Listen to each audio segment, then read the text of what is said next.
Bonjour à tous, bienvenue pour notre 11e épisode de notre nouvelle série d'interviews Cap sur les finales. Giovanni, merci beaucoup de nous recevoir aujourd'hui. Est-ce que tu pourrais te présenter rapidement s'il te plaît? Tout d'abord, c'est à moi de vous remercier de venir à Quetigny. Donc Giovanni, 42 ans, coach senior à Quetigny depuis peu. Également aussi arbitre en district en parallèle. Et donc je suis arrivé à Quetigny comme j'ai dit il n'y a pas très longtemps, donc depuis le mois de mars.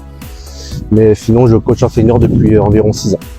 Justement, mission commando un petit peu, l'arrivée au mois de mars. Est-ce que tu peux nous raconter comment ça a été tes débuts du coup il y a quelques mois alors que c'est presque déjà la fin de saison quand tu arrives? Est-ce que tu peux nous en parler un peu? En fait, prendre une équipe en cours de saison, c'est jamais évident pour quelle que soit l'expérience du coach. Donc voilà, surtout une troisième équipe d'un groupe senior qui a un vécu. Donc moi j'arrive en cours de saison, donc il faut que je m'adapte aux joueurs, que les joueurs s'adaptent à moi, à ma façon de travailler, ce qui n'est jamais évident. C'est un groupe assez mixte avec pas mal de jeunes, notamment des U18 qui peuvent jouer en senior, notamment des deux sans problème.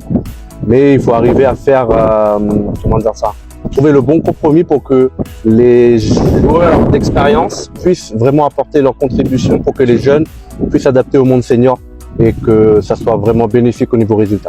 Justement, quand tu es arrivé dans le groupe, ça a été quoi tes premières intentions? Est-ce que ça a été peut-être de prioriser plus sur un style de jeu, plus sur le collectif, ressouder quelque chose? Moi, mon orientation principale, c'était vraiment mettre de la rigueur dans tous les gestes, les gestes techniques de base, les passes, les contrôles, la prise d'information, dans tous les compartiments importants du jeu. Mais au-delà de la rigueur, il y a aussi essayer de créer un collectif, notamment avec un fond de jeu, avec des bases, des fondamentaux, donc avec l'utilisation des espaces, des choses comme ça, sans vouloir rentrer trop dans les détails, mais parce qu'on pourrait en parler longtemps. Mais voilà, c'était ça un peu l'idée, quoi. Vraiment mettre ça en œuvre, ce qui n'est pas forcément évident quand on arrive en cours de saison, parce qu'il y a, comme j'ai dit, il y a eu du vécu avant, donc il faut prendre tout ça en compte pour pouvoir aller de l'avant. Il y a cette saison en championnat, vous avez été capable de faire de très bonnes choses, vous avez aussi perdu des points à des moments peut-être un petit peu plus compliqués. Est-ce que tu peux nous en parler un petit peu? Oui, tout à fait. Donc quand moi je suis arrivé, comme j'ai dit, il y avait pas mal de jeunes, quelques joueurs d'expérience, faut pas dire plus anciens, certains qui ont le même âge que moi, donc voilà. Et c'est du positif justement, et ça prend du temps, la mayonnaise prend du temps à prendre. Bien sûr. Donc forcément les résultats ne jouent pas en notre faveur au niveau championnat, mais malgré ça on voit de belles choses dans le jeu, et c'est toujours vers la fin d'un match où manque de concentration, le physique peut-être, je ne sais pas exactement, mais en tout cas un manque de concentration c'est certain, qui fait qu'on commet des erreurs techniques, donc manque de justesse, manque de lucidité, et qui fait qu'on a perdu des points bêtement. On a été sur une série de 5 matchs sans victoire, mais quand on regarde le contenu des matchs, il y a vraiment des choses intéressantes et ça va de manière crescendo. Notamment avec un résultat dernièrement, il y a 2 semaines, chez le 3e du championnat qui était sur une série de 5 victoires, et on sait très bien que là-bas c'est très compliqué de gagner un match, quoi. Comment se passe la semaine ici à Quetigny? Combien de fois vous entraînez avec ton équipe? Combien t'as de joueurs à l'entraînement? Donc on s'entraîne 2 fois par semaine, le mercredi et le vendredi, en même temps que l'équipe 1 et l'équipe 2. On essaie d'adapter par rapport aux infrastructures qu'on a. On a possibilité de s'entraîner sur herbe ou sur synthétique. Selon l'équipe qu'on va affronter le dimanche, j'adapte en fonction de la surface, ce qui est logique. Même si je préfère l'herbe, mais voilà, ça c'est un choix. Et à l'entraînement, ça oscille ça va de 10 et parfois jusqu'à 15 joueurs à l'entraînement. Et on a toujours minimum un gardien, voire 2. Donc ce qui est vraiment bien, parce que j'ai connu des équipes où on n'avait aucun gardien aux séances, donc ça change pas mal de choses pour travailler notamment la finition. Justement, en parlant du complexe, c'est peut-être l'un des meilleurs du département. Est-ce qu'en tant que coach, tu ressens vraiment ceci ou pas? Ah bah oui, dans la qualité des séances, etc., ça permet vraiment d'asseoir ce qu'on recherche comme travail, les objectifs, notamment comme je disais tout à l'heure, je veux vraiment que on reste sur les fondamentaux, les choses simples, mais les choses efficaces. C'est sûr que si une passe elle n'est pas claquée, on va en vouloir aux joueurs. Mais en même temps, s'il n'a pas ce qu'il faut pour travailler correctement, c'est compliqué. Alors que ici, on a tout pour réussir. Donc moi, je suis vraiment optimiste pour la suite. Après, le résultat qu'on attend tous dimanche, on verra ce que ça va donner. Mais en tout cas, pour la suite, moi, je suis vraiment très confiant.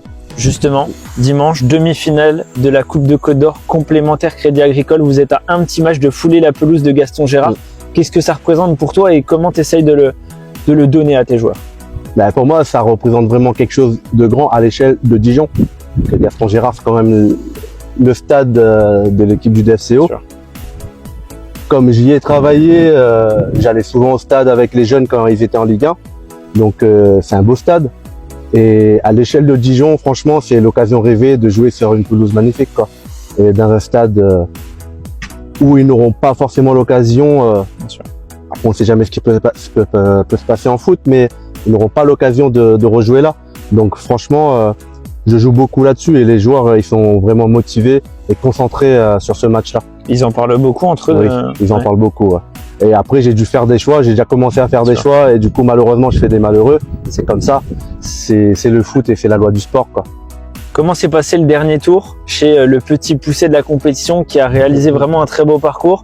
Ça n'a pas été simple de gagner là-bas. Est-ce que tu peux nous parler un petit peu de ce match? Déjà, j'ai envie de les féliciter parce que c'est une très très belle équipe. C'est une équipe de copains et ça change tout. Quand on joue entre copains, c'est pas la même chose. On se bat les uns pour les autres et ça s'est vu sur ce match-là. Et franchement, on a été très bien accueillis déjà. Ça, il faut le dire. C'est une équipe de D4 qui ressemble pas à une équipe de D4 en fait. Par leur envie, leur motivation, ils ont réussi à nous poser quelques petits problèmes, même si dans l'ensemble du match, comme je l'ai dit pour les autres matchs de championnat qu'on n'a pas réussi à gagner, on a quand même dominé les débats. Donc voilà, on a mené à chaque fois, on n'a jamais été mené. On s'est fait rejoindre par 2 coups de pied arrêtés.